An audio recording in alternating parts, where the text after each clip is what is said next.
तो गाइस ये है मेरे पास 2 तिरंगे। और दोस्तों आज मैं क्या करने वाला हूँ, आज के वीडियो के अंदर दोस्तों मैं इन दोनों तिरंगों को गाइस लगाने वाला हूँ ड्रोन के ऊपर एंड गाइस ड्रोन को भेज देंगे दूर।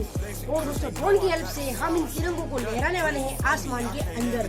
दोस्तों कैसा क्या रहेगा वो तो आपको वीडियो में पता चल ही जाएगा। लेकिन दोस्तों अगर आप चैनल पर नए आए हो वीडियो को लाइक करना, चैनल को सब्सक्राइब करना मत भूलना।